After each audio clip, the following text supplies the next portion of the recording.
Welcome to Programming Knowledge.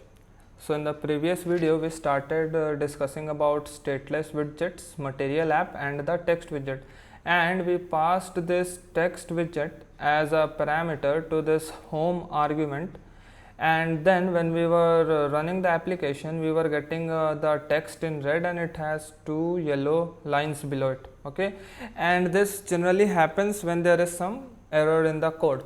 So the error over here was basically that we were making the text as our home widget, which is not correct because the home takes the root widget, and as we have discussed in previous videos that the root widget needs to be a scaffold widget. Okay, so instead of passing a text over here, I'll pass a scaffold. Okay, and now if I save this, you can see that the text is gone and no error is present in the console.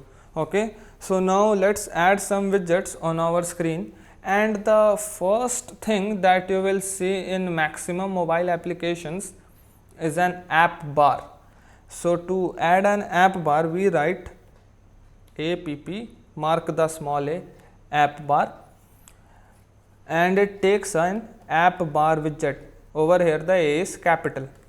Okay, now this app bar widget also takes a few parameters, and as we want to give an app bar a title, we will call the title parameter, and as we want a text as our title, we will again use a text widget over here.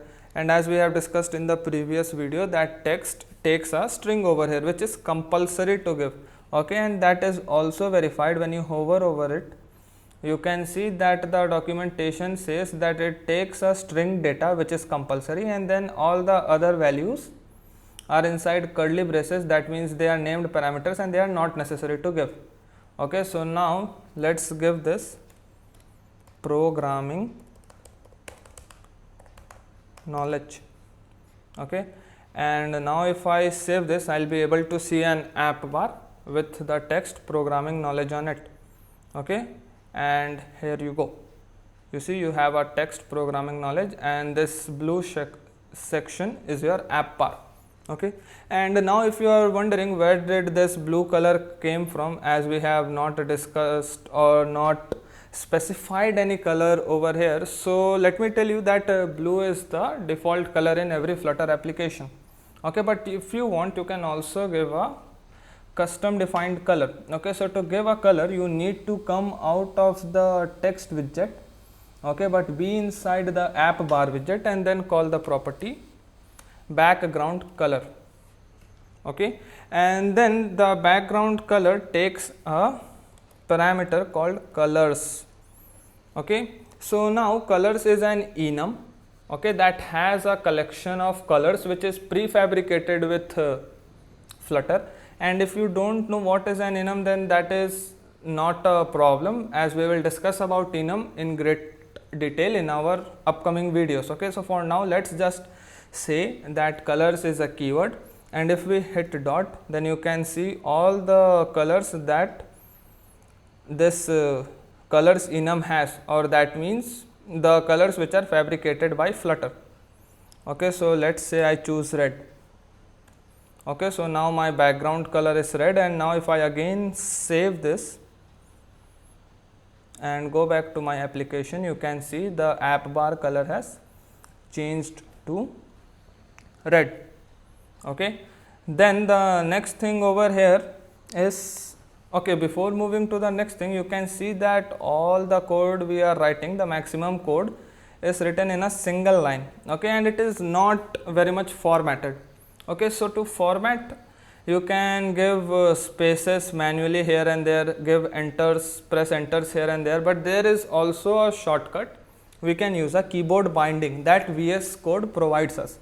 Okay, so to know what is the keyboard binding, we need to go to Code, Preferences, Keyboard Shortcuts, and then over here if you look for Format, then you will find a command called format document, and then the key binding over here is your shortcut key. So for me it is Control control command and F. Okay, so I'll apply that in my main dot. If I write control command F, so you can see everything got formatted on its own. Okay, so now the application looks more structured. Okay, so now after the app bar, we can also add a body. Okay, so now this body is the space that is left after the app bar. Okay, so the entire screen space excluding the app bar is our body. Okay, so for now, as we have seen in the prefabricated app, we have a text in center. Okay, and so to display anything in center, we have a widget called center. So we will call that widget, and then this widget also takes some parameters, and over here you can see it takes a child parameter. So I will call this child parameter, and what all values it takes, you can see it takes a widget, and that is the child widget. Okay, so for now let us just pass a text, and now you all know that the text takes a compulsory parameter, that is a string that gets printed, and let us give my name. Okay, you can give your name. So now our body has a center and it has a text called Rishabh Kumar. Now again I will format it and then save it. Okay, so once saved, you can see I have a text called Rishabh Kumar in the center. Okay, so over here you can see this is called a widget tree. That means I have a scaffold as my root widget. It has two branches, app bar and center. The first branch, app bar, has another branch, text. Okay, and it has one more branch as colors. Okay, then the second branch, that is body, it has a child branch called text. Okay, so this is how branches are increased and we design our application. Okay, and now you can explore about more parameters, more functionalities about app bar, body, and if you want to do so, all you need to do is after the comma hit control space.